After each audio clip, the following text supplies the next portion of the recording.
Welcome back to another episode of Find the Line, presented by Against the Grain Design and Print, where we dive into real stories with real racers, the successes, the hardships, and everything in between, with your co-hosts Logan Cipala and Joe Falde. Produced by Luke Cipala, it all starts right here, right now, on Find the Line. Yeah, and we can do anything. Mama said it's true, and I put that on everything. Mama told me one day I'ma blow up big and I'ma be a king. And my papa told me it's okay to sing when shit hurts. Don't forget your dreams, cause they'll get you through this so-called life they call living, but I call it strange, and I bet I'll do. Woo! All right, welcome back to Find the Line, my horsepower homies. Oh man, this week's guest went from a Busch Light kit to a marathon bib. I mean, that's a big transition. A fitness addict, let's say, and a D23 champion. Ladies and gentlemen, the number 27, Luke Wilder. How's it going, Luke? Yeah, man, that's a pretty good intro. I'm doing great. I've got some stories from some people, and I hear that there was a time that you ran a Busch Light kit. I'm pretty pumped to leave the Busch Light guy in the background, but that definitely was a phase. I feel like you can't be from either Minnesota or Wisconsin and not have a Busch Light phase in your life, right? He still comes back out for nationals once a year. Is this the infamous Duke Wilbur? Yeah, the alter ego Duke Wilbur comes back to life once a year. I feel like Jacob Preeb could bring that person out. What do you think? Yeah, Jacob's usually not far away when Duke's out. Although that would probably be more of a Busch heavy guy than if Jacob's out. No Busch latte. You got to go Busch heavy for that. Yeah, he gets after it. Yeah, he does. Well, dude, thank you so much for coming on. We're so stoked to talk to you. We've met in passing a little bit. You're like family with the other two guys here, but just excited to hear your story. And it's been one hell of a ride. First off, for people that don't know, whereabouts in the world are you, Luke? I'm in Lake City, and we've been here for like 5 years. Okay. It's a pretty cool spot for us because I kind of grew up riding here. My buddy Rick used to own the place, and nice. We got a sweet moto track right out back and some trails that are all tied together. So able to just head down to the bike shop and gear up and go out and rip moto or woods or whatever I want. So it's pretty lucky. That's epic, dude. I mean, Lake City, Minnesota, that's like heaven. You are on the banks of the Gitchagumi. The Mississippi comes right through, and Lake Pepin is outside your front door there. Birthplace of water skiing, if I'm not mistaken, isn't it? Oh, yeah. And here you are on dirt. Yeah. It's a pretty cool spot. We got a little bit of everything. So were you born and raised in the area then, Luke? Were you originally from that area? Or? Yeah, Rochester area. Okay. All right. Nice. Yep. Well, we know you because you're a District 23 champion. You've been a fixture in that for a long time, but were bikes, are you a Todd Cipala? Did you not touch a bike till you were older in life, or were you Nathan Preeb where at 18 months you were whipping over flat tops? So whereabouts did the bike start for you, Luke? Yeah, Nathan started a little earlier than me. I wish I started when I was that young, but yeah, I didn't get my start till I think I was 12.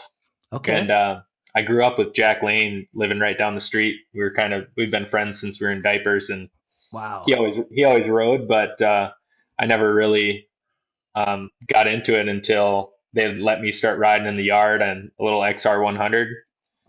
Then my dad saw that I was having fun, and my birthday rolled around that year, and I got a little KLX 125, and the rest is history from there.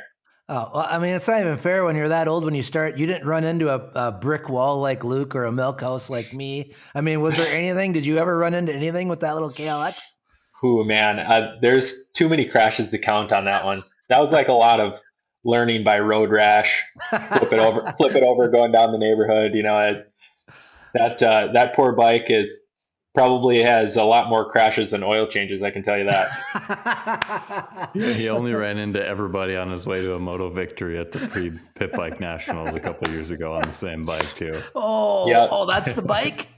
Yeah, that poor old girl laid in pieces. It was down to the frame for like 3 years. I was always going to powder coat the frame. And then brought it to the new house, and then all of a sudden I hear that there's a pit bike national that I'm supposed to show up to. So I slapped this thing back together, and that was its maiden voyage. Getting back together was down at the Prebe compound.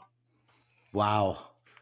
That sounds like a funeral almost. If you're gonna put it all back together and take it down to the Prebe compound, that might they might have to dig a hole when you get there for that. That just proves that those things will run forever. Yeah. Well, if you're racing against the Prebes, then you must have dropped like a 244 in there or something, or what did you have to contend with? I'm gonna hang on to that one and tell you this thing is bone stock. Okay, sure, yeah, I'm sure it is. I know how this crowd runs. Yeah, just like Jacob and Chris's is bone stock too. There's no rule that says it can tear me down. Won't even start without race gas, but yeah, it's bone stock. So you're riding, was your family or all your family, were you kind of into bikes, or how did it work in the family dynamic when you were younger? Yeah, not really. I mean, I'm just fortunate enough, like my dad just would hook me up on what I was interested in, right? So Cool. yeah, Jack Lane down the street was into riding, so my dad bought me a bike, and man, they drug me all over the place. I'd just throw my bike on with them, and we would ride down in Hammond. They'd take me to the races, and it just grew from there. And my dad's rode back in the day, but nothing really with me. He's more of on the pit crew now. So okay, nice. So Jack Lane, sounds like they might be the ones that kind of got you into the racing aspect of dirt bikes then as well. Yeah, absolutely. Those guys are legendary for their technique and how smooth they are. And I just love riding behind Jack's dad still. I mean, he takes these lines to this day where I'm just like, man, how do you even see that? That's cool. That's so cool. I learned a ton from those guys. That's awesome. And I love how like racers are so willing and able to infect somebody else, right? Like I can't remember who it was I was talking to, but they live next to the Quast family in the Billings. So obviously they're going to start hill climbing. Yeah. I mean, it's just like if you're Todd Cipala's neighbor, at one point in your life, you're going to hill climb, right? That's just, you don't have a choice in the matter, right? You can't be around something this cool and not want to do it. Oh, exactly. No, I love that. That's a great way to look at it. So was it always single track when you were starting riding then? Did you do any other forms of dirt biking when you were younger or coming up? I never really got into racing moto, but I ride it a ton for practice, and I do really enjoy it. It's just a little bit sketchy, maybe not even in trusting myself, but more so, trusting some of the other guys, to be honest. Right. Yeah. You don't see the helicopter flying in and out of the Harescrambles like you do some of the moto races. So, yeah. Especially at this point where, I've got 3 kids and I'm back to work on Monday. I'm keeping this ship rolling. You do say that, but every time I've ever been to Tileman to ride, there's been a helicopter that's landed there. Yeah, maybe that's a different crowd. I don't know. I think I just blocked that out. Okay. All right. No, I'm kind of with you though. I mean, I love riding tracks, and I had a small one for quite a long time, but it is something different. And I think what makes me like, I'm not a champion like yourself, but what I battle with is when you get out there is I tend to ride over my head when I'm trying to compete against others. And I don't have that like mental strength to just keep in my zone. And that's when I know I'm going to get out of shape in a hurry, cause I just trying to do things I shouldn't do, Yeah. Yeah. I think one of my favorite parts about moto now is showing up with like a 3.2 gallon tank and a kickstand. I make sure to like pull right up next to guys and throw the kickstand down. That's like, intimidation. Look at this woods guy, Got to rub it in a little bit. Oh, for sure. Oh, that's great. So when you were on that KLX and when you were growing up, was obviously we know you now. You're just unbelievable with the fitness, and we see. I know Logan tells me stories all the time about what you guys are doing. We've heard it from Nathan Free, but as a young man, was that a part of your life as well? Was fitness and riding, or? I think, in my early years, the fitness really just came from how much I rode. Okay. I mean, it was just, that's all we did. We'd load up, ride, come home, clean the bike, plan where we're riding next, right? It was 3, 4 times a week and then go race on the weekends. It's just all you could think about. You go home, make some money to buy parts, and that's Right. just kind of the way everything worked, right? And then Right. the fitness didn't really come in until it had to. Right. Okay. And that's a little later in life when the metabolism slows down and Right. family catches up, and Yeah. that's kind of when I made the curve there. This might not shock you, but knowing these two guys on here as well as I do, there wasn't a fitness program in their lifestyle until they were out of the house, I don't think, Mm-hmm. Am I wrong, boys? Luke, Logan, did Todd have you on a workout regimen? Was it, bike rides in the morning, motos during the day, then runs at night, or how did that work? No, I didn't do too much. Just when we live like we do at home, it's pretty easy to just go and ride all the time when we've got places like that. And then you get a couple of friends that have places to ride. And like Luke was saying, it's easy to make 3 or 4 nights a week out of just riding around at our house and other people's houses. So Right. that's about all we did. I know before the podcast was even a scratch in our eye, Logan had one caught in his chain back in high school when he wrote down motocross as a fitness activity, and they wouldn't give him credit. Oh, I've never seen young little Grom Logan so freaking PO'd. He was just hot. It's still caught in my chain too. I knew it. Bringing it back up. I'm stoking those fires. Oh, you were so pissed. God, you were just hot. Yeah. I think you could make any of us mad with that one. Yeah, exactly. I remember you were like, I'd like to see one of those football players go 30 minutes and 2 laps and not have a heartbeat of, just freaking. Yeah. That's for people that don't know. That's our secret, right? Yep. That's okay. All right. Sorry. But so fitness was something that you had to go to because your riding required it. Was there something that triggered it where you're like, that's it, I got to do something? Or how did the fitness come in? Yeah, well, the Busch Light Luke kind of just crept up on me, right? With first kid, and then I go to a 450 because I'm putting weight on, and I was, I could still go fast. I just wasn't fast out of the gate. And the last couple of laps of a Harescramble, I'm like, man, what is going on? And then it was like, kind of took a look in the mirror, and I was like, oh, well, yeah, I guess I need to do something about this if I want to have a shot at these last couple of laps. Okay. Did you just start running, or did you start on a training bike, or what was your, gateway into getting into shape?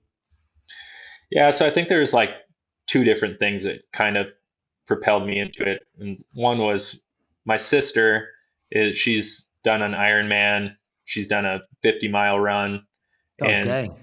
Yeah, she's 14 years older than me. So when she was heavy into this stuff, like the Ironman and the 50-miler, I didn't even really know how gnarly that really is. Yeah. So it just kind of like went right by, yeah, my sister likes running. But now that I'm into it, I'm like, wow, that's crazy. And right. She asked me to sign up for the Zumbro endurance run, which is all through the same trails as what we ride for Tileman. Cool. Now, awesome. Yeah. So that kind of convinced me. I'm like, yeah, I'll do it. It was a 17-miler through the trails there. So I started training for that, and that's kind of when I fell in love with the running.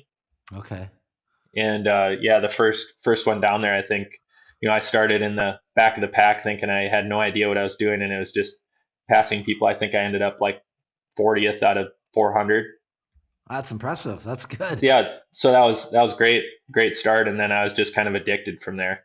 That's cool, man. What a beautiful place to run too. That's amazing. That's some serious uphills. Are you running up Ant Hill then? We actually go down Ant Hill. Ooh, that's even worse, I think. And then at the bottom, you just turn right back around and go up Patties. Oh, geez. Okay. Wow. That's serious then. For those that never ran Tileman, Ant Hill's just one big rock from what I remember. Yeah. Lots of places to roll an ankle for sure. It's a little bit sketchy. Yeah. That's the closest I've ever been to a hard enduro is Ant Hill, Luke. Yeah. That's probably as close as I want to get. Well, what a way to get into it. And then how cool to appreciate your sister. Cause I'm sure once you started training, you're like, man, my sister's a badass. This is cool as heck. Yeah, it was wild. And then getting into biking and weightlifting kind of came. I did 75 hard. Oh, wow. And so you end up doing 2 workouts a day for 75 days straight. And that just kind of blew the top off for me, right? Like all the false ceilings that you think you had, you blow through that, and then it just makes you think, man, what's possible? Unbelievable. Wow. That 2 workouts a day for 75 days. I don't think I could do 2 workouts a day for 3 days. I mean, that's a commitment there. The first 2 weeks the hardest. After that, you're just coasting. I suppose. You probably just get in a schedule though, right? I mean, that's what you have to do. Yeah, for sure. Now when you've been running some marathons, and I think grandma's you've ran. And were you up north somewhere? Was that this year or was that last year you're up north? Yeah, that was last year. So my first marathon I ran was in Mankato. Okay. And I just had a goal of going sub 3:30. Wow. Okay. And after all the training, everybody says, oh, you run your first marathon, it's life-changing and all this stuff when you cross the finish line. But I put in enough training where I knew that I was going to run 3:30. Yep. And I showed up and ran 3:27 and crossed the finish line. And I looked at my wife and I was like, I don't have the life-changing feeling. Like, I don't think it was a big enough goal. And that's kind of when I got the idea that I really wanted to try and qualify for the Boston Marathon. Oh, wow. So that's when right after Mankato, I just picked, I'm like, what is going to be the best race, the best marathon I can do as a Boston qualifier. And, that's kind of when the idea of training for grandmas came up. Okay. So that training, I put, probably 9 months of huge weeks into that.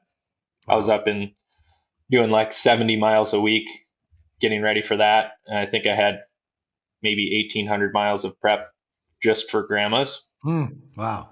I mean, training for these marathons, it's just so funny because I just heard something on Instagram where it's like, if you've ever ran a half marathon, never fucking brag about it, because they're like, it's like you got through half of a movie and you walked out. Like you don't brag to your friends that you ate half your sandwich. So I'm not going to tell you that I ran half a marathon, but let's just say I know a guy that ran half a marathon. Okay. But you don't have the 13.1 sticker on your car, do you? No, I do not. I have a tattoo. He's got it on his work van. It's the size of the entire rear door window. But just even that, I had some 9-mile, 11-mile runs that take a while. And it's like for a marathon, you got to be having some runs that are hours and hours on end. You're a dad. You guys got 3 kids. When do you do this? Is this something that are you doing this? When do you do it? Is there a schedule or how do you get around it? Yeah. So through 75 hard, it did put a lot of weight on my wife, right? Because I'd come home from work and I'd have to do my second workout. Right. So we got through 75 hard and my workouts just kept rolling. And she's like, you got to give at some point here. She's like, just get up at 3:30 in the morning. I don't care if the kids are sleeping, you can do whatever workout you want. So that's kind of when I started my morning routine, right? So I'd be out, if I had to do 18 miles before work, I'd start at 3:30 in the morning and be done by 6 and shower and go on for the day, right? But you're out running at like 3:30 in the freaking morning in Lake City, Minnesota? Yeah, start in the dark, end in the dark. There's fucking bears out there, bud. What are you doing? Mountain lion. You got cougars that are probably chasing you. You got some heat on you when you're out there running, or what are you doing? Yeah. I always thought about I carry a flashlight in my hand. I thought about like taping a knife to that, but I was always worried I was gonna trip and fall on it. That would be me. It's like rule number 1: don't run with knives or scissors, right? Yeah. Teach you that in kindergarten. Cover the blade and walk slowly. Please tell me at least have your phone on you, so if a mountain lion's dragging you into its den, you can call for help. Yeah, I do have my phone on me, but my wife has told me that if I ever call for her to pick me up, that I better just learn how to tough it out because she ain't coming. Well, you better put the police on speed dial then, I guess, in case something ever happens. Yeah, if I ever complain about the distance that I have to go, like I tell Katie, oh, I have 18 miles tomorrow, this is going to suck. And she's like, it's actually only 9. And I'm like, what do you mean? She's like, well, just run 9 miles away from the house, and then I'm not going to pick your ass up, so you're going to have to run 18. That's perfect. That's a coach for you right there. Oh yeah, I told her I don't want you coddling me, so she'll kick me out of bed. She knows the program. Oh, that's cool. Well, wow. I mean, it's cool though. It's got to be super fun just to find what's possible out of your instrument, right? Like how cool that you're finding out what you're capable of, and when it comes to athletics and stuff like that, everybody has a different ceiling, it's up to you to find it. And how cool is it that you're finding where you can go? That's pretty neat.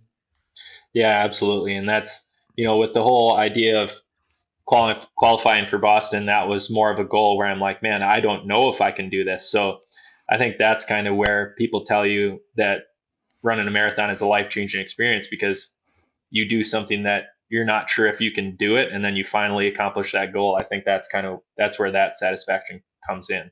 Right. So we got a little bit sidetracked here, but Grandma's marathon, was that the one right before Cambridge last year? The day before? Yeah. So how that all happened is, right, I have all this prep into running Grandma's, and it just so happened that it fell on the Cambridge Harescramble weekend.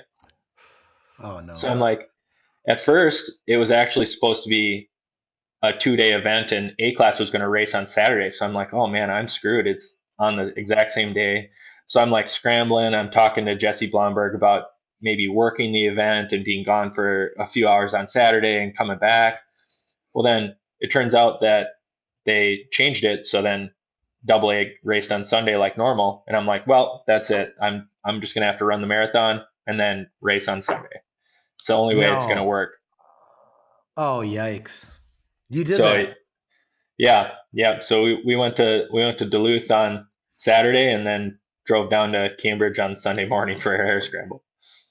That's insane. No, you're not supposed. Are you related to the machine, Luke? I got to talk to Todd and Bobby and see if something's going on here. I mean, that sounds very machine-like.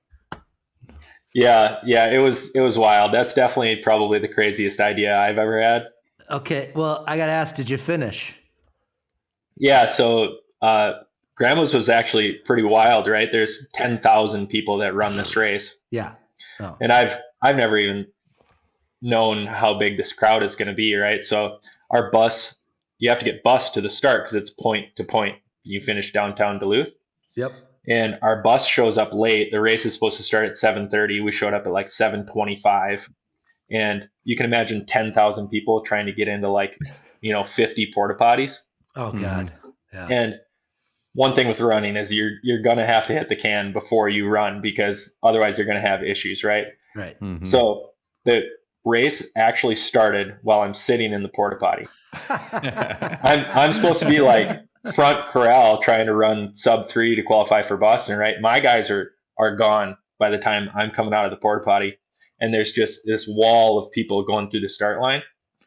But lucky enough, your time doesn't start until you cross the start line. Right. So as soon as I cross the start line, it is wall to wall people running. So I'm literally in the ditch, just passing thousands of people. I ran a 6:18 first mile of my marathon in the ditch. Wow. Holy crap. That's nuts. That's crazy. Yeah. So they give you stats, and I ended up passing like 3,700 people. Oh, that's cool. I was going to say, I love that. Like I did that Grandma's half, and I thought those stats were so cool. Like how, like you started this many minutes behind the flag, and then you passed this many people and this many people passed you. And I think I only got passed by, it was like a handful of people when I did the half or whatever. And I think I did it like 148 or 152 or something like that. And Yeah. when I was coming to the end, there was officials like, get over. And all I wanted is I didn't want to get passed by the marathoners because the half marathon starts and the full marathon starts. And I'm like, if an effing marathoner passes me, I am the biggest loser ever. So I'm just like full sprinting, trying to get to the finish before a marathoner. And it was the adaptive, the wheelchair guys. Yeah. And they came by like 30 miles an hour. I just got to the last corner and woof, woof, woof. They just come flying by. They were just hauling. I'm like, okay, I can accept that. That's okay. But I thought it was going to be someone from Kenya or whatever that was going to come past me or whatever, you know? Yeah. That's wild. Yeah. Yeah. So I actually made it through like 22 miles and you're getting close to downtown. And I just like had my head down cruising along and all of a sudden somebody taps me on the shoulder and he's like, what's up, dude? And I look up and it's Alex Martin. No, cool. That's awesome. So that was super cool. We're both like full sufferfest at mile 22, right? And we're like kind of feeding off each other, super pumped up. I'm like, let's go. So we're pushing, and it was just step for step for the last 3-4 miles of grandma's. So man, that was pretty cool to run next to him for a few miles. Oh, that's awesome. Troll training. He's asking me questions about how I'm feeling and how he's doing. And I'm like, dude, I can't even get a word out right now. Like I am so far into the pain cave. I don't know how you're talking. That's funny. But yeah, I ended up finishing 2:54:34. So I shaved like a little over a half hour off of my last marathon time. Amazing. That's so cool. That's awesome. Dang it. And at grandma's too. What was the weather like? Was it decent? Yeah, we had a little bit of a tailwind and then we got some light rain. So it was like perfect. Yeah, that's awesome. Just nice and cool. Hot. Yeah, that's what's so great about grandma's is they've had a couple of years where it got hot on them, but it's not very often. Right. So you go there, you're in the pain cave, as you say, and then you just freaking load up and head right over that night and you go racing the next day? Yeah, we just went back to the camper and hung out for the night and camped in Duluth, and then just got up early and headed for Cambridge and got down there and did a lot of stretching that morning. And I didn't know what I had in store for me, right? But I got out there and I loosened up as the race went, and man, it was one of my better rides of the year. Oh, dang. Impressive. I've never been so broken mentally in a Harescramble because we started and I was right behind you. I'm like, man, he ran a marathon yesterday. I just hang with him for a half hour, 45 minutes. He's going to get tired. And as soon as I finished thinking that, I never saw you again. That's impressive. I can't even believe you finished, let alone it was one of your best races of the year. That's crazy. Yeah. And then Cambridge, there's no lack of using your legs, right? I was like, just forcing myself to stand with my legs wanting to buckle the whole time. But, Cambridge gets rough, so it was brutal towards the end. Well, that's impressive. Well, dude, I'm going to tell you, we're pretty excited. We hear you got something caught in your chain. You're a single track dude, and we got to tell you about the cluster F of stops that we've had and see if the 27 team has had the same, force or what. Let's just say we've drenched Logan with gas. Let's just cut to the chase there. That's what's happened before. But we also have the sponsor Against the Grain Design that we gotta pay. We gotta listen to them. We know you're a fan, so let's hit the can right now, like we're going to those porta potties before the race, and come back spitting fire. What do you say, Luke? Yeah, that sounds great. Against the Grain Design and Print is proud to announce its partnership with Find the Line. Against the Grain works with clients to build their business and racing goals through the design and production of premium stickers and decals. We offer one-of-a-kind subscriptions for a flat monthly fee that can save you hundreds of dollars. Custom mailers, white label printing, motocross graphics, and anything else you can think of, we have you covered. It's time to print your passion. Visit atgdesign.co or email sales@atgdesign.co. Hey there, Find the Line listeners. We will always be looking for partnerships for Find the Line. Please email findthelinepod@gmail.com to see how we can work together to grow your brand. Once again, that's findthelinepod@gmail.com. Now, let's get back to it. So we've established that the number 27 is just a straight up badass. for being out there dodging mountain lions, coyotes, bears, everything. You talk about doing a century ride. Are you out there 4:30 in the frickin' morning pedaling too? Oh yeah, I have a light strapped to the handlebars. I got the little blinky light in the back. Doesn't matter time of day for riding bike. I'll do that in the dark too.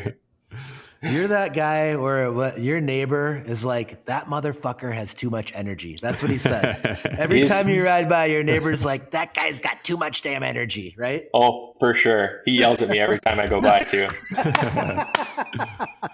That's awesome. Well, you were talking about getting up and going before work. What do you do for work? I'm a mechanic for our local utility in Rochester. Okay. So yeah, we've got tons of pickups, overhead bucket trucks, smaller equipment, everything linemen use and abuse. So I was going to say, is being the mechanic, is there one operator where you're like, I am not working on his crap? Is there anybody that you guys all say that this guy doesn't deserve a good piece of equipment? Honestly, they're all pretty good. Okay, it kind of comes with the territory that they're going to wreck stuff, when they're in the middle of a storm or whatever. So I've kind of accepted the fact that I get to clean up everybody's accident, Yep. I've been around a few things, and I got to imagine when you're working for the city too, it's not like, that's Carl's brand new excavator, right? Like he's like, to hell with it. If I can make it go a little faster, it's going to go a little faster. The city of Rochester going to pay the bill, right? Dude, yeah. They could look into kind of improving some of the attitudes like that. Mm-hmm. Sometimes I think about it and I'm like, man, if this was a private company, there'd be some people that are pretty pissed. I can see that. No, that's for sure. Yeah. I got my mechanical background from my dad, though. My dad's rebuilt automatic transmissions for 35 years now. So I kind of grew up with the mechanical background. Wow. That's awesome. Dang. He's a wizard then. Yeah, there's some of the transmissions I think he could do with it blindfolded. That's so cool. That's such a niche industry, and when you're good at it, you have more work than you could ever imagine you could do in your entire life, right? Oh, for sure. There was a guy that just lived between Logan and Luke and I over in Trimble here. He moved on now, but he was an automatic transmission guy, and how he got busy was he built a transmission for the demo guy back in the day. And he's like, it was an automatic, whatever that they ran. He goes, you can't break this. And he's like, unless, it like runs out of fluid. And the guy's like, whatever. And he was telling his buddies, like, I've literally done like 15 demos with this transmission. They're like, what? And then everybody heard about it. They're like, the guy can build an unbreakable transmission or whatever. And I was like, it's not a smooth shifting machine, but it runs forever, right? Yeah, man. We had an old pickup that we built a motor and tranny for. I was probably like 15, and he's like, man, I really want this thing to shift hard. And he climbs up on the counter and reaches up to like the top shelf and pulls this book down that I've never seen him grab before, flips to like the center page and pulls out this like these handwritten notes that had the specific drill sizes of holes that he needed to drill in the valve body. And so he's in there drilling holes and he's like, oh, this is gonna be great. We got in that thing. Oh my God, it shifted so violently. He's like, oh yeah, that's what we're going for. He basically went to the Dead Sea Scrolls to get the secret elixir, right? Oh yeah, that thing was like, it was like he had this like secret potion that he didn't want anybody to find. That's so great. I love that. I want to meet your dad now. That sounds awesome. Oh yeah, everybody's got to meet my old man. He's a character. I think creeping on your Insta, is he one of the pit crew that you see at the races? Yeah, he takes a lot of pride in the pit stops. I don't know if you've heard any previous episodes, but did he have any Todd Cipala, Joel Falde pit style to him, where maybe you had more fuel in your lap than in the tank, or anything like that? He would be very upset if we had any of those episodes. He gets super pissed at himself if we come in like, I have the IMS dry brake. Yeah. So all he's got to do is ram the probe into and break the seal, and it takes 2 gallons in 4 seconds. So if he comes in and he doesn't go directly in and hit, if he has to like move it and it costs half a second, he's like, "Oh yeah, I'm sorry, I didn't get it in there just right." I'm like, "Dude, it cost me half a second in like 2.5 hours. I think we're gonna be fine." Yeah, we run a looser program over here. Meanwhile, Logan's bike is steaming and there's no fuel in his tank.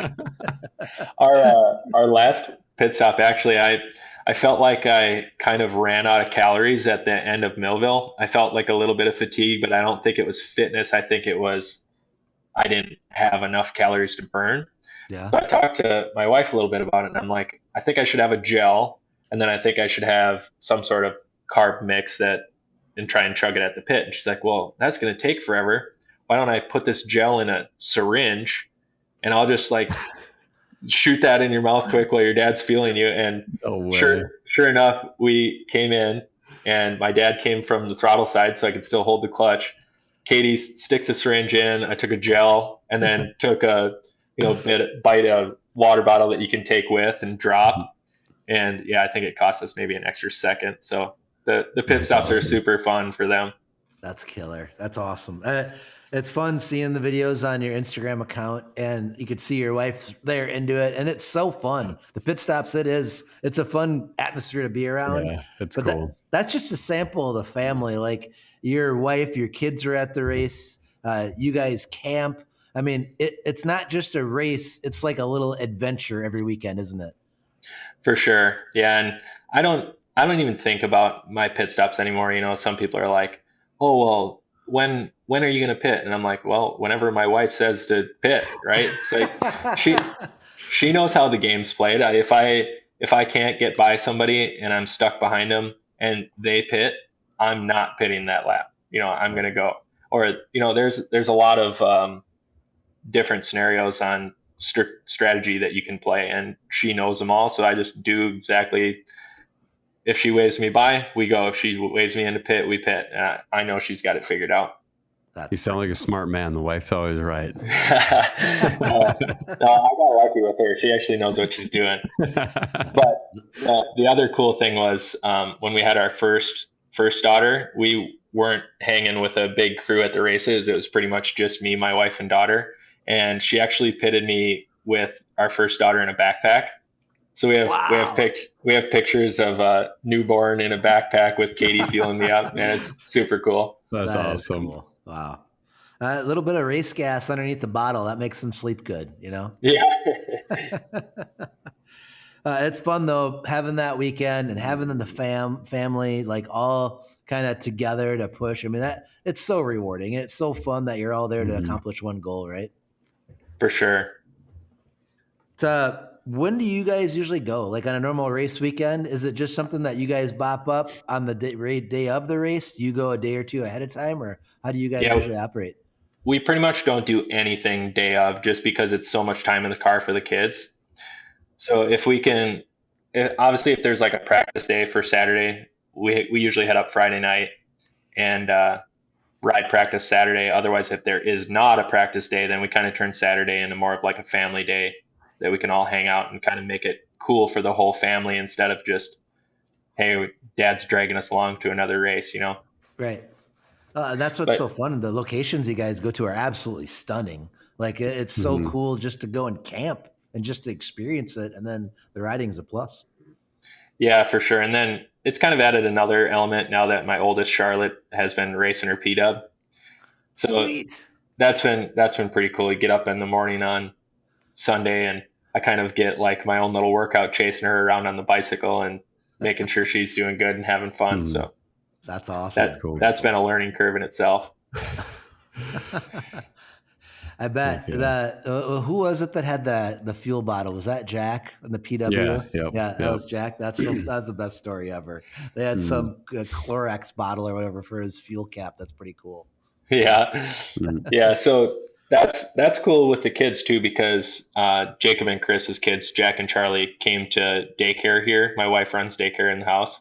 Nice. And so, we got to watch those kids grow up, and our kids have just grown close to each other. So now to go to the races, it was like they'd be done at daycare on Friday and be like, see you tonight. Right. It's just like, they literally just would go. And it was actually really funny this weekend. We took the girls to the Wisconsin Dells for the birthday. It's the first weekend that we're not racing dirt bikes in like 5 weekends. Yep. We woke up on Saturday morning and Charlotte looked out the window and goes, "Where's Jack and Charlie?" like we're not at the races. We're actually doing something else right now. They're more family than they are friends at this point then. Exactly. Yeah, man. That whole crew it's so cool to show up on Friday night, and we make a little square, and the kids play together, and the kids don't go outside the square, and everybody catches up, man. It's you got to have fun when you're digging this deep and putting this much effort into it, and that just it brings it all together. Yeah. No, I love like the camping aspect of it and like making a weekend out of it. And for us, like racing has always been like drive as much as you can, race, get back in and drive. But having that spot where you get a night or two where you can just hang out, tell stories, make motorcycle sounds, whatever, it's just fun that you're just not driving the whole damn time. I love that aspect of just the hanging out and getting to know each other. Yeah, for sure. And, it's probably not, it's a little bit limiting, right? Like if you want to go to the next level in off-road, you're going to have to travel and race that next level of competition. And, that's just not in the cards for me. I'm just going to do this at the local level and enjoy it with my family. And, if you narrowed the class down to a guy that has 3 kids, I think I've got a big lead on that group, right? I'm the guy with the responsibilities that's fighting the 19-year-olds that are just crushing it. It's just got to keep battling all the up and comers at this point. It's actually pretty sweet right now with AA because all the fast guys on the course are like all a little bit older. Like Nathan's kind of the youngest one that's been up front. I guess Jack too is a little bit younger, but otherwise it's like you and Logan are both dads. I think Nick is close to Logan's age if I'm getting it right. It's not that they're old, but like as far as regional Harescrambles go that are like the fast guys are in the mid to late 20s, it's like pretty sweet that we're all up there and still hanging in at least and keeping the young guys honest for now. It's all that experience. Yeah. So yeah, I think I'm gonna crack 100 D23 AA Harescrambles this year. Wow.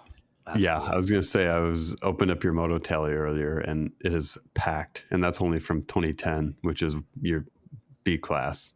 Yeah, which is just crazy. Yeah, a couple years of C class before that. I think I went through and added them up when I gave a speech for the championship last year. I think I was at 94. So that's nuts. I'll have to look and see which race it's going to be. That's going to be number 100 and make that one special. I think I'm getting close to 20, so I got a lot of catching up to do still. Luke, any hard enduro? Is that something that interests you at all? Dude, I think I'm with you on that one. Finally got someone on my side. Don't let your friends do it. Don't let your friends hard enduro. Yes, I finally got one on my side. No, if we want to go out and Logan wants to let me ride his bike, I would be down to try anything. But for me to go out and just absolutely destroy what I worked my hard-earned money for, and then come back and spend days rebuilding it and fixing bench shit, I have no interest. Yeah, the episode that's dropping this week that everybody will listen to, that I've listened to, is with Matt Musgrove. And just talking about the economic impact that a hard enduro has, I totally see why they're getting so many sponsors and sponsorship. And, when you just have boxes and boxes full of broken brand new parts, it's just like that. And you're not alone. It's like everybody does. It's like, I totally get why manufacturers want people to hard enduro. Yeah, I think I could get into it if somebody just totally sponsored everything, right? If I could just go out and destroy the bike and then somebody else puts it back together for me and I show up and do it again the next weekend, I'd probably be all about it. The Erzenberg rodeo just happened, and there's been some awesome footage from there, and congrats to the United States riders that were over there riding. I think my favorite thing from it, though, that came was they were showing clips like the Red Bull F1 drivers. they were showing clips of the Red Bull motorcycle racers. I don't know if that's like Tristan Hart and whatnot or not. And they were going through the thing and they were just showing them clips. And it was like going through this rock garden too fast. And all of a sudden caught an edge and just flied up and slammed in these rocks. And the F1 driver's like, oh, it's just like, oh yeah. It's like they got a roll cage or, they're all tucked into their little cars or whatever. You talking about that high speed section? Yes. Yeah. Oh man, that looked brutal. Oh, so sketchy there. I mean, that is just crazy. Did you see the clip of Billy Bolt getting clotheslined by the tree? No.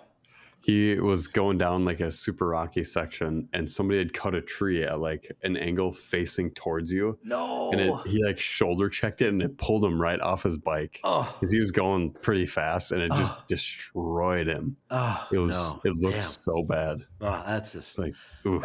There's not lawyers in Europe, right? So I mean, they don't care. Like if something happens, it's like it's on you. It's like whatever. Is that one on the bucket list for you, Logan? Yeah, I would love to. It's just I got to get better. If I could get better first, because it's like I'm just not good enough to really go and do it. But hopefully someday, I'm hoping like one of these years I roll into that vet money that everyone talks about, and I can just go there and do it. So I don't know when that's coming, but if it happens, that's on the list. But that would be like my dream race if I had to pick one to try to do. It just looks insane, and it's so big. Like that quarry is just freaking huge. Yep. There's a couple little parts you like, oh man, it looks so fun, like some of the hill climbs and stuff. Then they show that other crazy shit, and I'm like, nope, like not a chance in hell. It's definitely crazy. Yeah, then you see a bike getting carried out by a helicopter. I'm like, oh yeah, there's me. Exactly. Yeah, I thought it was bad enough when Austin Tyler's bike got put into the bucket of a skid or a front end loader last year. Broke right in half. Yeah, it's like we have our own stuff in Hillclimb, but man, I don't know, that hard enduro and all that stuff, not for me. So I just had to ask. I kind of felt like maybe I had somebody that would be on my side, so I had to. Yeah, you got a teammate. All right, good deal. Friends don't let friends. So then you haven't rode Logan's hard enduro loop at his house? Nope. I've heard the stories, so I've already been warned. He can't like invite me over and then trick me into it. See, and he'd be like, "Oh, I got a cool Harescramble loop, let's go." And then you'd be like, "Well, what's going on here? Why are you throwing your bike up this rock? What the hell is this all about?" It's not gonna work. Okay, all right. Damn it! I'm just looking out for you, Luke. Yep. Your daughter now and the riding the P-dub. What's your wife? Is it just all attention on the daughter? Is she starting to slack on attention to dad, or how's this going?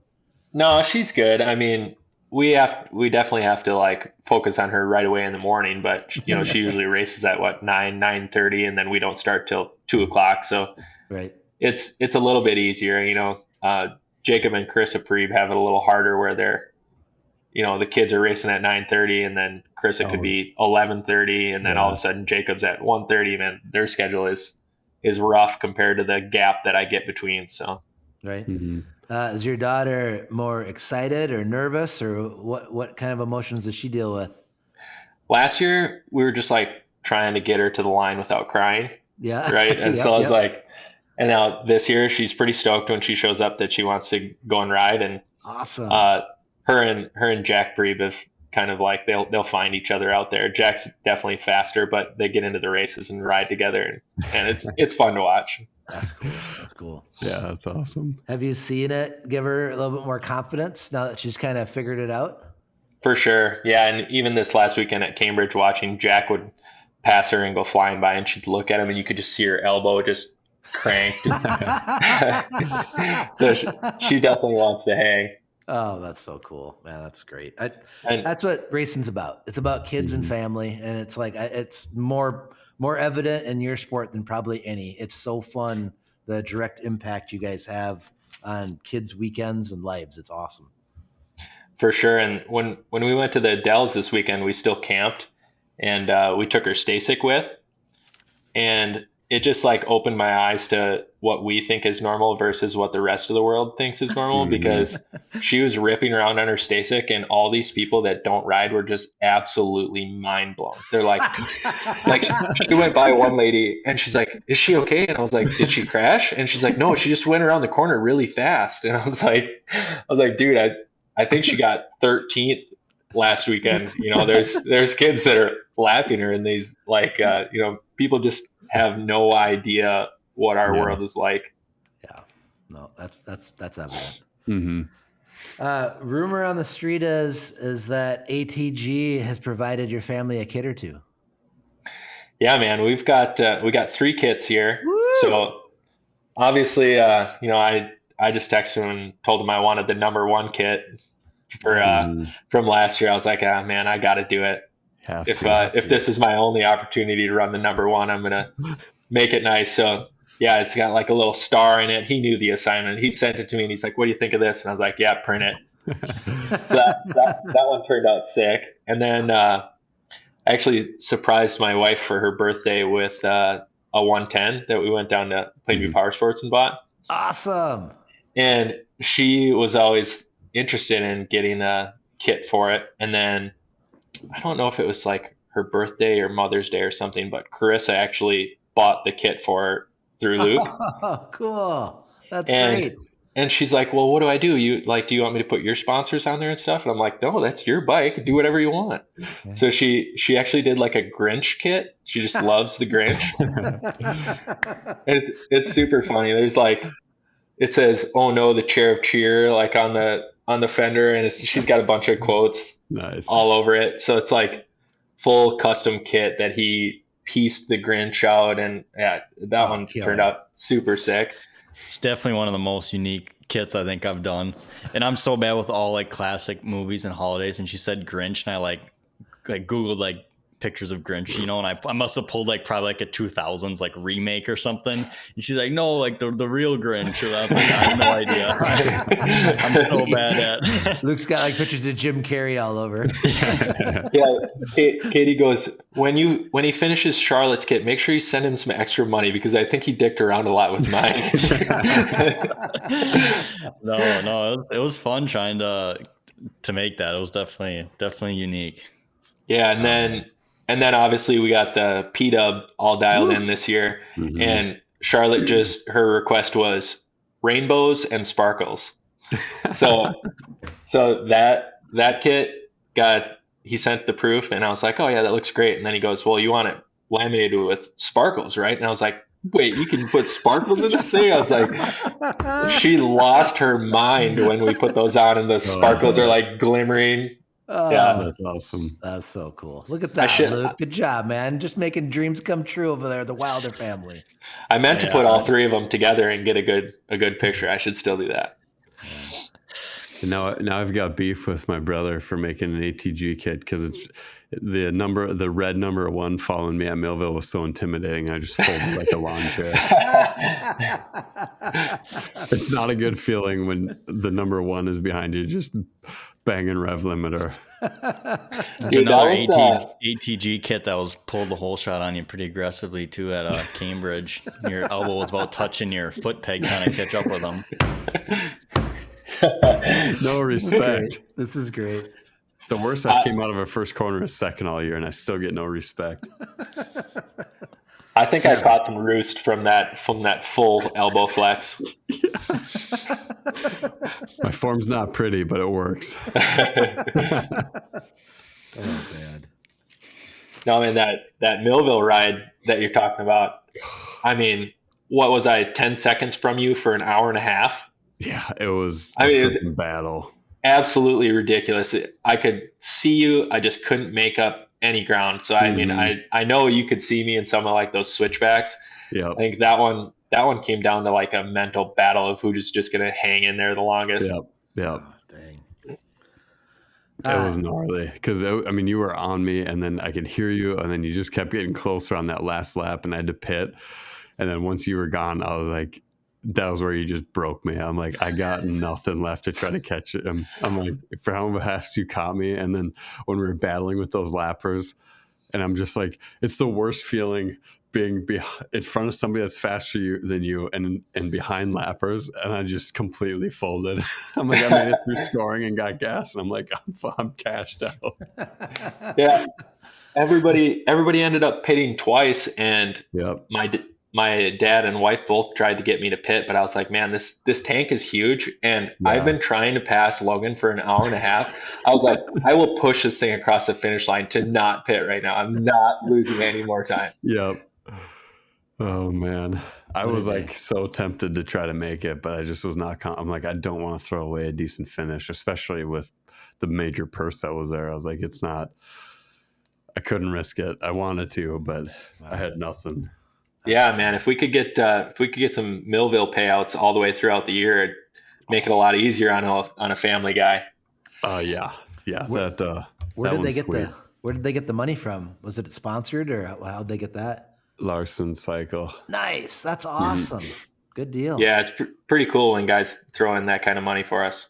Yeah, that's awesome. I love hearing the dealerships when they are doing that, though, because I mean that's how you get customers, right? Like, put some money in that stuff. That's your fan base. That's where people are going to come. Put your name on there. Let's see it. You know. It's also really nice when the promoter puts it to, like, caps it at top 5 or sticks it all up front, where I don't think we need to be getting paid for 6th place or whatever. Like, let's just give the guys that had a good day a decent chunk. Yeah, you break it up and pay the top 20, and it doesn't make as big an impact as someone that worked hard and got that top 5. Now they get a nice little check. That's freaking killer. Yeah, kind of the same way that some of the contingency works. I get kind of butthurt about that. I'm like, man, I got $100 for 2nd place, and then some senior B guy got $150 that won that I lapped him twice. Dude, like, the contingency is rough because, like, I mean, for like if you're in AA, you gotta friggin' earn that $75 if you're getting third. It's like, holy shit, you gotta be flying. Like, can we not just like take one of the B classes and just stack it onto AA so that it's actually worth something? Yeah, that'd be nice. And now that we're digging, I think I got a lot of things stuck in my chain. Oh yeah, that's coming up later. I don't know. That sounded like that senior B sounded pretty good. If they're paying contingency, I might be in there. That kind of sounds like that sounds like my game. It's time to get a 350 and let her eat. That's probably only 1 hour loop then too. If it's B, right? You're not going to 2 hours. No, B's still 2. You can't. You don't get off that easy. All right. Okay. Yeah, I ain't getting up at 4:30 getting chased by bears and coyotes, so I think I might be C class still. I don't know. I'll let you sleep until 5:30. You can just finish up with me. Oh, damn it. No. Yeah. So is there any other disciplines, Luke, that you've been riding in or dabbling in, or is it pretty much just Harescrambles, or have you been doing anything else? I ride a lot of moto for practice. Okay. So this place that I'm at right now, I live in Lake City, and a good friend of mine, Luke Cipala, owned it before me. So and he had a moto track here. So I'd been riding here for 10, 11 years before this. And that's kind of like how we ended up in this place. It was a ride night, and I was like, hey, you ever want to sell this place? I'd be interested. And so, 10 years later, here we are. But so we've got a moto track in the backyard that I can hammer laps on, and I've actually gotten really good at moto. I'm just still don't really trust everyone else on the moto track, right? So I really enjoy riding it for practice. I just don't really enjoy going and racing for 4 laps with a bunch of sketchy dudes and then sitting still for 4 hours to do it again. That's why I can't do one anymore. I'm like, I'm not going to wake up at the ass crack of dawn to do 2 practice laps and then 2 4-lap motos. Where like a Harescramble, I can wake up whenever I feel like it, show up an hour before I race, go home. So and you're spent. Yeah, exactly. Yeah. Talking about running though, and I've seen you when you're out on your feet or pedaling, you've been mixing it up there. You've been doing some different skill competitions when it comes to your physical fitness yourself besides the marathons. Is there something that you really enjoy, or is it just running, or what have you kind of found that you like the most? Yeah, so the main goal right now, and still still now is I really want to qualify for the Boston Marathon. Okay. So that was like my number one goal, and that's where that's why I ended up running Grandma's before Cambridge, because that was my big qualifying race that I tried to make it. What's the what do you have to hit to qualify at Grandma's? So you had to run sub 3 hour to apply for my age group, but then it also depends on how many people qualify and apply. It'll roll the time down. So last year was actually the biggest roll down time, the most number of applicants that have been turned away in the history of the Boston Marathon. Shit. So I ran a 2:54:34, which would get you in pretty much any year in history. Damn. And the rolled it down to 2:53:09. So I missed it by a minute 25. Oh, dang. Yeah. That's so terrible. that was pretty brutal. That's crazy. But so that quest still goes on, and kind of some of the ones in between there, Lake City started doing a local triathlon that has been super cool, but instead of swimming, you kayak. So it's like a 3 mile kayak, 15-mile bike, and then you run a 5K at the end. Oh, that'd be sick. Mhm. Yeah, so that's been really fun. I've done that the last 3 years, and I won it last year, so that was pretty cool. I'm like, Nice. cool. I can't really like put that one on my resume that you won your local fitness event, but it was still cool. That'd be on top of my resume. At least you didn't have to get rescued by the safety boat too. Yeah, if that's my one time to pick on Nathan, that's probably the time. You gotta go on his Strava from Why Not Try last year, and you can see his kayak starts to go out where everybody's supposed to go, and then when he flips over, it just starts floating downstream. Oh no! I did not know that this happened. I didn't either. He had a kayak incident.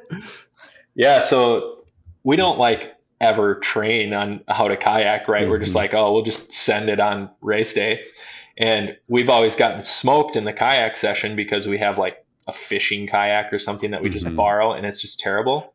So this last year, we rented like 20 footers that are super narrow, that are super fast, but they're also super tippy.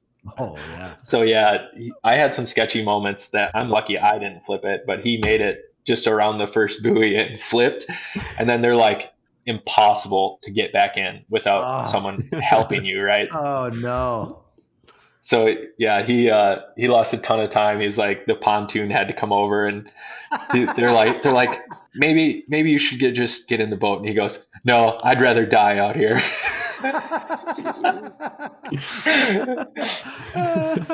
No, but then he recovered and wins the biking section, and then got second in the 5K. So we just got to get him to stay in the boat, and he'll be up front. Right. That's great. It's funny he forgot to mention that on our show. Yeah. It slipped his mind. Yeah, see, you worked me a little bit, and I finally threw him under the bus. I knew there was a little dirt there somewhere. I figured it took us a little while. We got it. We need a little beef here and there. Wow. So, Grandma's, is the Twin Cities a qualifier as well, or is it just Grandma's for the Boston? Yeah, Twin Cities. We actually took a trip to Marquette, Michigan. Okay. There was another qualifier up there that was like the week before Boston applications opened. Okay. So I went and ran that. I actually ended up running 4 minutes slower. It was hot. You know, sometimes the weather just doesn't cooperate for you to run a PR in your marathon, right? Everything's kind of the card's got to fall, right? So I think I ran a 2:58 there. Okay.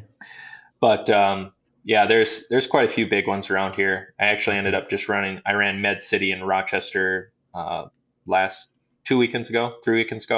Okay. Fighting some injury and stuff. I think that was my worst one. I ran a 3:16 there. So that's terrible. I can't believe you even post that. I'm just kidding. That's awesome. It's incredible. Yeah, I needed to switch it around, right? It's okay to run a marathon first and then ride dirt bikes the day after, but you don't want to ride dirt bikes the day before and then run a marathon is kind of what I figured out. That makes sense. That does make sense. The Boston Marathon, I mean, you're talking worldwide, people are trying to qualify for that. You're probably hundreds of thousands of people have attempted to qualify. And is it 20,000? I can't remember how many people. It's a lot that go, but it's a crazy number. Do you remember what it was that actually get to go? Yeah, I think the field size is 30,000, but they include like a bunch of charity runners and different things. So like actual qualified runners is something like 25,000. Right. I mean, I mean, I come from a town of 3,400, right? I mean, there's a lot of Ellsworth stacked up to make that popular. That's incredible how many people are there, but it's also everybody. And I think anybody I've ever talked to that run, that's what they all want to do. They all want to get to the Boston. So that's pretty neat. I hope you do it. Hope you get there. Yeah, I think I've got it. Just got to get everything to fall into place. It's so damn hard to do two things at the top level, like try and be competitive in AA and keep my eye on racing, and then still just be absolutely pouring everything into running. That's even why I worked at the first race there at Appleton, because I had a 22-mile training run that I had to get done that Saturday. Wow. So it's like I didn't want to do that and then try and race. Right. Yeah, and the people that you're trying to qualify with to Boston, they're putting their feet in like tubs and massaging and going through all this therapy in between runs where you're going to go out and huck a bunch of laps on the moto track, right? Yeah. little different definitely story. Definitely not some of the best recovery to go out and ride. Or I wadded up a couple of times and I'm just like, man, this is just, I'm going backwards here. It is not the most productive thing for your running to just absolutely yeet yourself out into the weeds. Now that you've got into it more, you said originally you did that Century on your mountain bike, but you got different pedal bikes that you run? Or are you still just a mountain bike guy, or what do you run? Yeah, so I just have a decent mountain bike, and I just threw road tires on it, some skinny road tires to do that Century ride. Yep. And it was still terrible because the gearing, like it runs out of gear when you're going downhill and everything. And I ended up borrowing my buddy Rick's road bike the next time that I did it. Yep. I think I shaved an hour 45 off my 100-mile. Damn. Yeah. They're incredible. Like it's like going from a Jeep Wrangler to a Ferrari. Like those road bikes are so damn fun. Like I just have a cheap Specialized one that I bought used, but going from like a mountain bike with, 60 PSI to 120 PSI in the gear ratio. I know like back in the day when Logan and I would pedal, we'd challenge each other back and forth on our little loop around here. And all of a sudden one day I got a lot closer to him. Yeah. It's like that bike makes a big difference. Yeah. It's incredible how fast you can climb with them. Yeah. And then it's also the gearing. You can just like continuously pedal. You could be going 35 miles an hour and put that thing in top gear and keep pedaling downhill. I'm like, this is great. Yeah, I know. They're so fun. It pisses me off how expensive they are, because it's like there's not a damn motor. There's nothing to them. They're more than dirt bikes. It drives me insane how expensive they are, but yet I love them. Like the two that I got, I would hope that at some point, and I have a bit in my life, I'd love like an e-bike. I would love all of them. They're all so damn fun, but everything's so goddamn much money. It's worth it though. Yes. Oh yeah. I just leveled up and it's unbelievable. It was like going from my 07 Honda to my 24 350. Okay. What'd you level up to? I need to know. What'd you get? I got a Trek SL5, I think it's a checkpoint. Okay. So it's all carbon frame, cableless shifters. So it's all battery powered shifters. It's freaking sweet. Huh? Jeez, that's cool. Yeah. Damn. Yeah. Finally had some money saved up and my bike sold, or I went and looked at them at Red Wing, and they're like, oh, just throw your bike on Marketplace. He's like, you might sell, you never know. So I did and got rid of it. I'm like, all right. And I love it. It's so fun. So I don't know the models, but is that a strictly road or a gravel, or what is that? No, it's still a gravel bike. Our roads are too shitty to buy a freaking road bike. Yeah. I can't, like all the roads that I ride are just so bad. Well, yeah, especially if you're just going to drive blindfolded into a log like you do all the time. Yeah. Yeah. That's how Logan tacoed his last one. Is he hit a freaking log going down a paved road? It was a rock, but It's it so was the much size better of than a watermelon. Yeah. Well, Still, you're a too freaking bad. hero guy, and you wrecked your bicycle on a road. I just think that's so great. Yes. Just like buying parts. That's what you like. It was the walk of shame to push that bike up the hill from my house with 2 pop tires. I can't even imagine the level of disappointment in your face. I was so mad. Oh, man. Sorry. I didn't mean to bring that up, but it's so fun to pick on you. Oh, dang it. Well, it's too bad you're out of town. Tour de Pepin is this weekend. I looked it up earlier when you were talking. I was like, damn it. I wish I was home. It'd Yeah. be fun. I've been wanting to do a century for so long. I just can't find a weekend where I can devote that much time to do it. So someday. Well, we'll just find an open one. We don't need to like sign up for it, right? Yeah. That's what I need to do. We'll just pick one because I've been trying to get the guys in the crew to commit, and some of the weekends don't work. So I'm just like, well, we'll just pick out 100 miles and we'll just go do it. Yeah. That'd be sweet too. Just as long as someone's got a tow rope to drag me with them. You got it. You've been cranking out miles. I have been doing all right with the bikes, but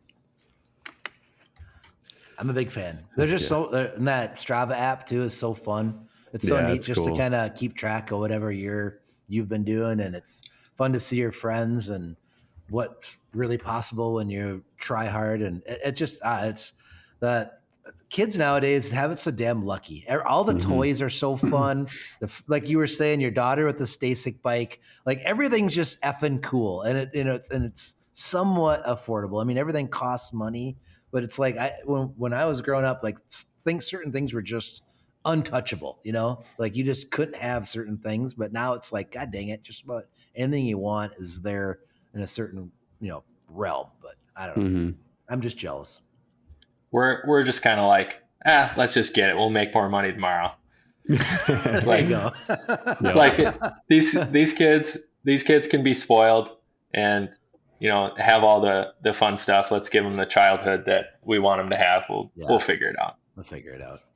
you worry about that later. Yep. Yeah. Especially like those Stasic bikes. I think you can buy them and sell them for what you bought them for, because there's just none of them used for sale because they're so coveted.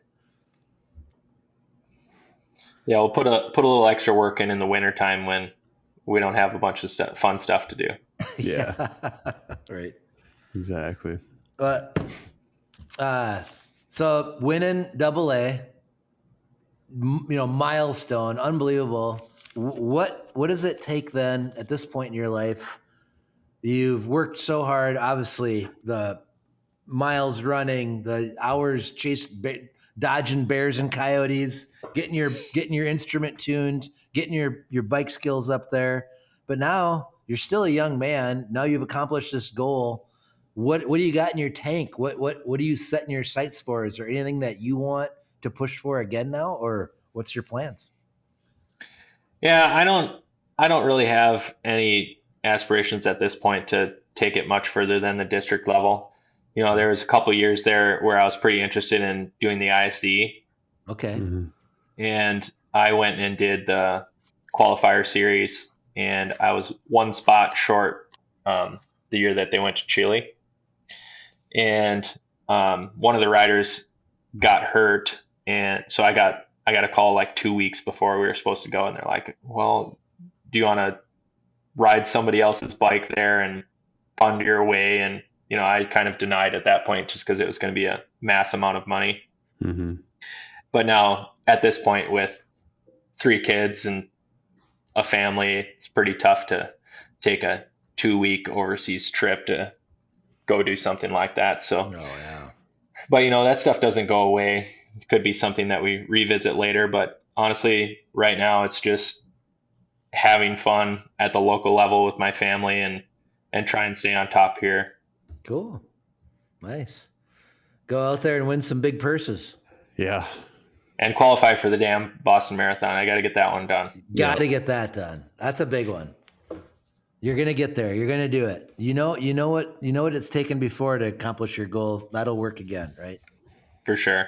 Is it something this like, have you worked on like the actual technique? Like, have you coached yourself on running and stuff like that? For sure.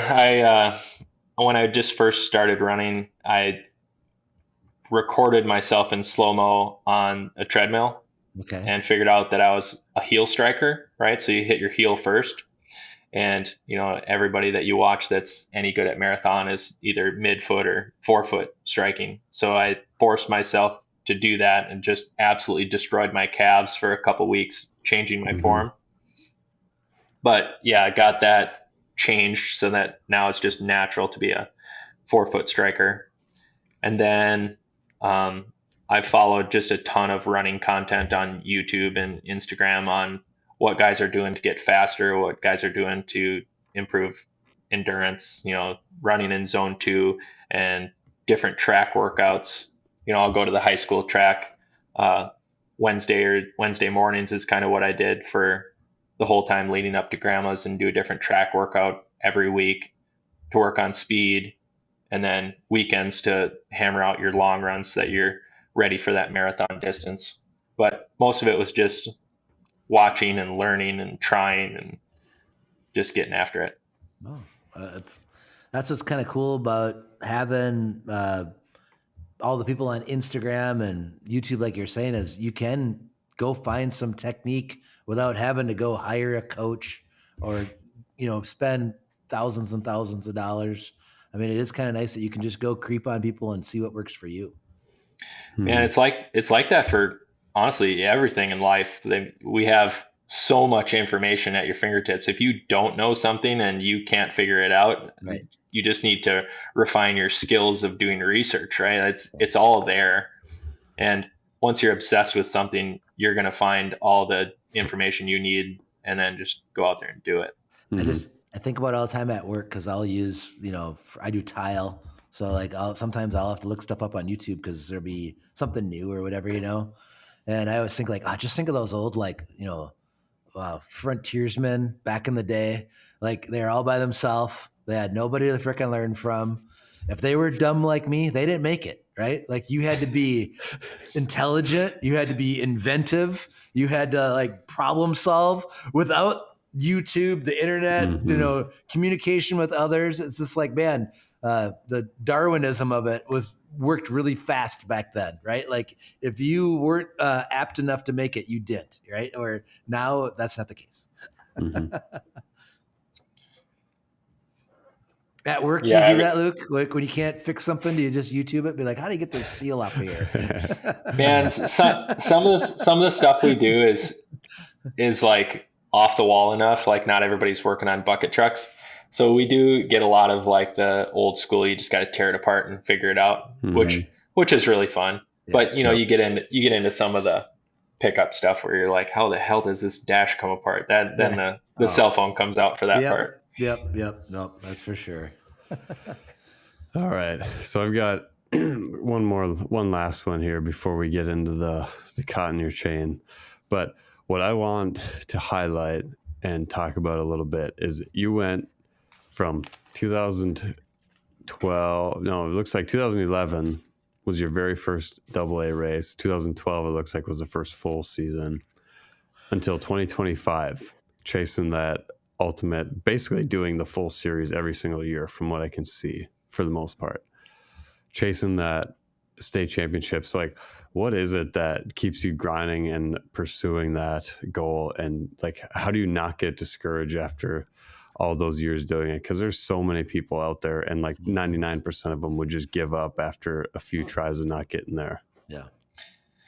I mean, you got to enjoy it, right? I mean, you're not going to go that many years of just absolutely hating getting your ass kicked to just keep coming back for more, because, you go through some of those results and some of the years aren't great. So, I think the biggest difference kind of has been me having fun throughout those years where maybe they weren't the best. And now to put all the puzzle pieces together and find fitness. And when you invest that much of your time in your fitness and in dialing you're dragging your whole family with, it kind of brings like a little bit of that pressure back. And I feel like that kind of forces you to perform. And that's kind of what I found over the last couple of years. Mm-hmm. Yeah. The other thing that has really worked out is I need a good amount of confidence when I'm on the line, right? To just believe that I belong up there and believe I've got a shot to win or a shot to be in the top 3 or whatever. And the only way that I bring that confidence to the start line is to put all that work in before we get there. I can't just show up and bullshit my way into my mind and just say like, hey, I know you're 40 pounds overweight, but you can just still do exactly what you did before, right? You know, in the back of your mind, you're not ready. So that confidence isn't there. So to just go day in and day out and do all the work to create that confidence, to bring it with and show up on the weekend is kind of the formula that I've figured out for sure. Mm-hmm. Yeah, that's awesome. I mean, like, just to stick with it that long, like you said, to just, if you didn't enjoy it, you wouldn't have, but it's just so cool. Because like I said, so many people would just give up after the first 4, 5, 6 years. And then to get it, like you said, after 3 kids and learning so much is pretty sweet. Yeah. Last year was definitely something pretty special for sure. Mm-hmm.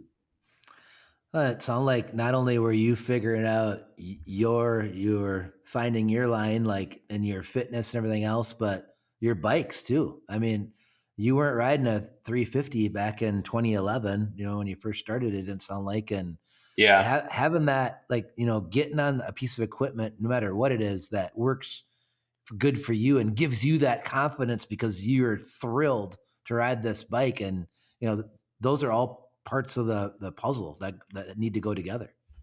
For sure.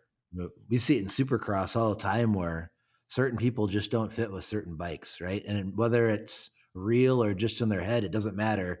If they don't have that confidence on it, it ain't gonna work. I mean, I gotta think that not just anybody could be kickstart Kenny and hop on that Zook and go out there and do what he does, but on that bike he feels like he's invincible and he can just do it, right? For sure. And then the other thing that's crazy about this level is that the guy that wins by a couple minutes one weekend, and if you break it down to a percentage point about how much better he is than the guy you beat by a couple minutes, it's nothing. To get that last little bit of speed is just so hard, but it seems like it's a lot, but really, if you could be 1% faster, that's all you need. All right. Wow. Yeah. That's very cool. And how fun, what a great recipe that you've given for your children, where you just find something you love, don't quit, and you just don't know what could be the end of the story. That's so cool. Yeah, for sure. Do you think like the AA championship, like kind of coinciding with these last couple of years of your fitness journey, do you think that more so was actually on like being more fit from it, or from like the confidence and like the discipline and all the struggles that you went through, like from doing that, if that makes sense? So like not actually the benefit of being more fit, but the benefit of like sticking to a plan, doing that, does that make any sense, that question? Yeah, no, I totally get what you're saying, but I think it's a combination of both, right? Like you have to put the work in to produce that confidence, but then you show up to the race and you're not getting arm pumped for the first 2 laps because your heart rate's not 195. My average heart rate stays pretty low nowadays, and I think that's a huge contribution as to why I'm not pumping up. Whereas if your arms are rock hard for the first couple of laps in AA and you can't hang on and you give up a couple of minutes, it's all over. Even if you're the fastest guy on the track for the last couple of laps, that 2 minutes is pretty dang hard to get back. So between having the added confidence and then having the fitness to charge from the very start to the very end is definitely the combination. I have a couple off-topic questions because Luke had such a great question. I like to bring it back down, if that's all right. Is the beard uncomfortable when you're running those marathons? Because I'm a beard guy. I haven't ever had one as good as you, but I've had a pretty good one. Is it hard?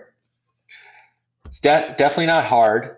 And Okay. I think just like how I was saying, if you put me in the category of 3 kids racing AA, I'm doing pretty well. Yeah. I've had a ton of people in the marathon tell me I'm the first guy with a beard. Yes. So if you I was put gonna me, say. you put me in the bearded category, I'm crushing it. Okay. Then follow up.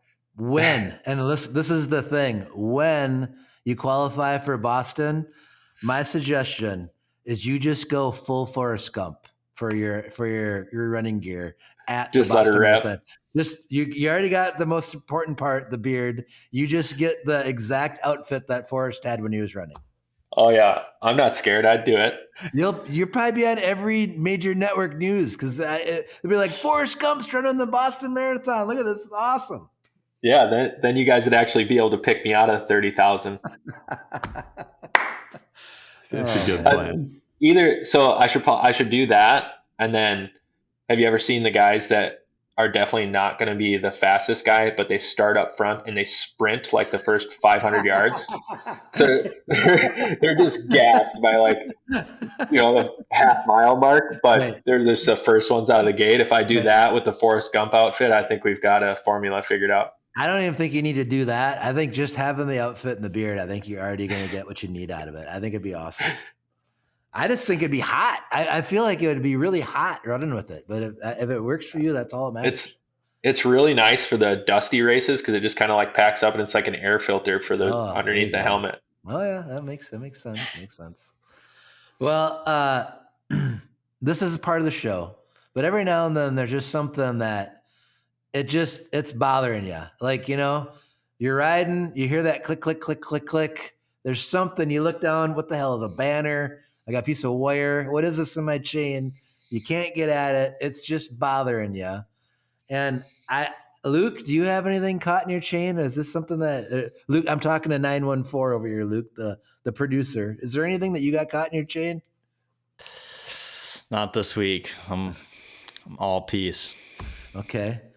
He's too easy going. Every time I meet the guy, I don't think I've ever seen him like super revved up yet. Right. I got a minor one, and this is relatively. I'll just do this. This isn't. I'm not gonna say this isn't like a 30-foot banner caught in my chain, but Luke produced, directed, filmed, whatever, a TV show, right? And then I find out that they have merch for this TV show, and I find out by my buddy, who will not travel 1 mile from his house in any direction, will not talk to more than maybe 1 or 2 people in a month, has said merch hat, and that they're not going to get any coverage out of this hat.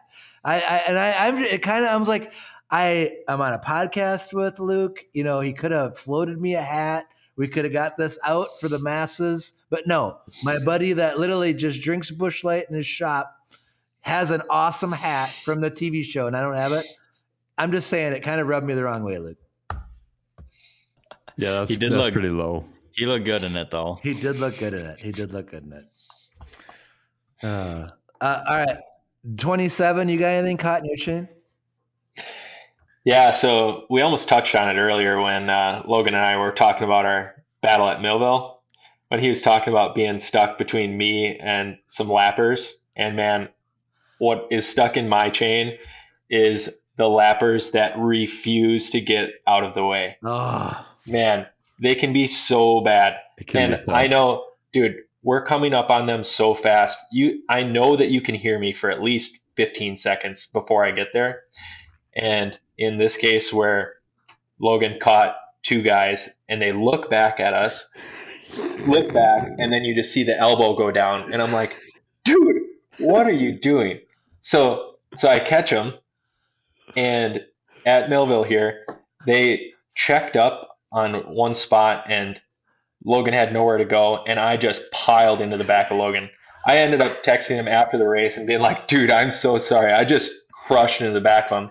And I'm laying in the trail, and those guys are long gone, and I'm like, God, I worked so hard. I finally caught him, and I blew it, right? I ran into the back of him and went down. And 10 seconds later, I caught up to him again because they still hadn't let him by. Yes. Oh, no. I'm still stuck. No. Oh, man. Yikes. Yeah, that's annoying. Man. Hey, There's- newsflash: when someone catches you that fast, it's gonna be better if you let them go by and catch their line, right? Like Yeah. you are not gonna go faster by holding them up. Nope. there's so many guys that are really good at it. They hear you coming, they move over to the side, they don't even stop, right? And then you've got the guy that takes the best line there is and stops, and then you just pile into the back of them. And then you've got the guy that wants to race you, and then you've got the guy that just starts going slow, and there's literally no spot to go around. It's like, go, you have to go. I have nowhere to go. It's like you're coaching on the side or behind them to just to get by. But man, I have respect for everybody out there, but there's just this certain ones that really want to race you that definitely get caught in my chain. That's a good one. That could be one of our best caught in the chain ever. And I mean, this is a public service announcement. Here's what you do. When someone catches you, you get over.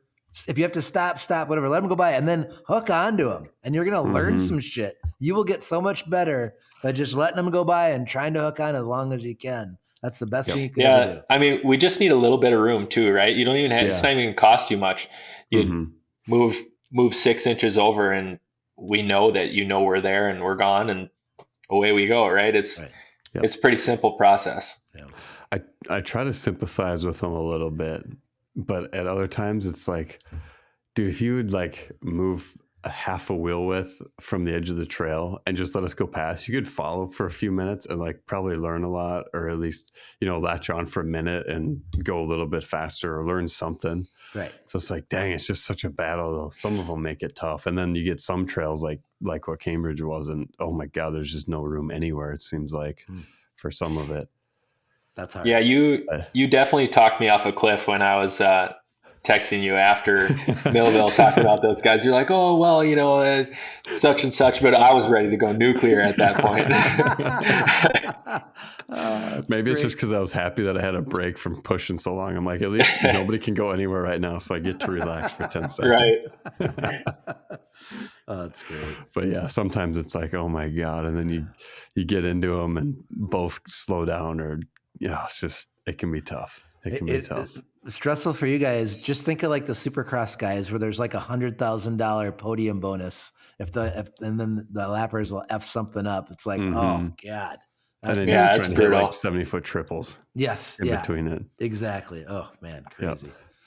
All right, 895. You got anything caught in your chain? Oh, please be UPS guy. Please be UPS guy. No. They've been good lately. Okay. But all right.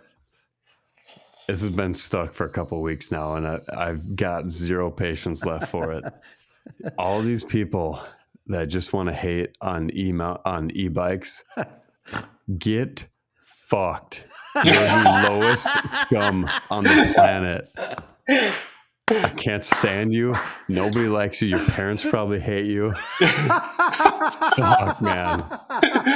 All we wanted to do was go on a nice Memorial Day bike ride, and we're on the Cannon Valley Trail. And Mom and Luke changed bikes for a little bit, and they both had e-bikes, but Luke's was a little bit different that he was borrowing. And some old head just has to make a comment. Oh, your e-bike battery's dead. And we're like, no, not yet. Oh, I sure hope they were. It's like, what? I don't understand how you could just sit and hate somebody and wish ill upon them just purely because they have a battery in their bicycle. Oh my gosh. It's like we had my grandparents out, my mom, Luke, me, and Morgan all riding. And it's like, if we didn't have the e-bikes, 4 or 5 of them wouldn't have been out. So it's like, how can you, I don't understand how you can ride a dirt bike or ride a bicycle and then hate the same people riding a bicycle just because there's some battery assist to them. Oh God. For like no reason. Yeah. It's just I don't think they've ever rode one. Yeah, I'm sure that's part of it too. But it's like, I wish I wasn't such a pussy and was a little bit better with my words. So I could have just been like, you know what? I hope you pop your tire and eat shit up the road here. Fuck you. I feel like it's some old guard stuff. Cause I remember like way back in the day, my business partner, like when you had to text, you guys are too young, but you used to have to like, if you had to like spell it out, you had to be like hit one like 3 times or whatever and like spell out the text. And I text him something and he calls me and he's like, I'm not a fucking 12-year-old girl. Don't text me, okay? Call me. This is professional shit. Stop texting me. To this day, he will not answer his phone. If I don't text him, he won't respond. He won't even pick it up. You could call him 100 times. He ain't answering. He's text only. I feel like that old guy that said something to you, if he lives long enough in a few years, he's going to have freaking e-bike everything, right? It's just they haven't done it yet. That's what it is. Yeah, I just like, I don't, it just drives me nuts. Like when my mom got hers, it must have been last year, she told one of her customers and he just went off the rails and started chewing her ass and talking about how stupid they were. And she's like, it got to a point where it was extremely awkward. Yeah, that's because he just kept yelling at her because she has an e-bike. Right. I'm like, I don't even know when you're riding on a paved road. If you're okay, I can kind of see if you're a mountain bike guy and you want to hate on them because maybe they tear up the trails a little bit more, which I don't know if they do, but all right, I'll give you a little bit of a credit there. But we're riding on a paved road and we're paying the trail passes. We got 5 people out on the trail that wouldn't have bought a trail pass that day. So even if it's because you love your trail so much, it's like we literally brought in another $40-$50 that you otherwise wouldn't have had that day. Right. Like you just hate it because you're just an old head. I'm like, God, I was just so mad. The next 5 miles that I was pedaling, I was just thinking in my head how big of a wimp I am for not saying something back to him. I just hated myself for it the whole time. Oh, God. I feel you. I'm mad. After about an hour, I have like the best comeback ever, you know? Yeah, exactly. I'm like, if I needed an hour to respond to him, and it would have been awesome. Be like, excuse me, sir, can I get your email? Because in about an hour, I'm going to have a really good one for you. Yeah, I'll type something up for you really nice. That's what we got to do whenever someone say, hey, give me your email quick so I can get back to you later on this, right? Yeah, yeah. Great message there, Tom. That was a good one. I like that. Oh, man. It just sucks. Yeah. It's so annoying. That's where hanging out with Nathan pays off, man. He's so fast and so witty when he comes with his comebacks. That's what I have to do more. I'll have to get some advice from him. Yeah. But no, it was so bad. I'm like, give me 5 more minutes. I would have had a great one, but I'm just too damn slow. I just sit there and think and stare at the sky. Oh, that's great. That sounds like you guys had a beautiful day anyways. Outside of that, it was pretty awesome. Yeah, well, good. So, man. All right, boys. Well, dang it. Luke, you're an inspiration, bud. Man, keep it up. We're God dang it. I want to see Forrest Gump at the Boston Marathon so bad. What's the next qualifier? What's next on the map for that? Are we a whole year away? Yeah, so the qualification is open through September. Okay. I don't have one picked right now. Okay. I'm in a little bit of recovery mode and then hanging on and trying to focus a little bit on one thing right now, right? Yep. Mm-hmm. After a 6th place finish at Cambridge, I was like, oof, I think I better focus a little bit more on dirt biking than running right now. Okay, gotcha. All right. But there'll definitely be another qualifier coming up for that. All right, well, cool.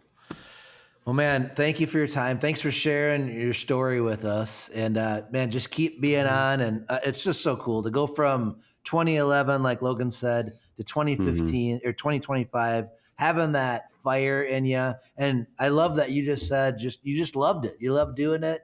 You just always had it because you're doing something you love.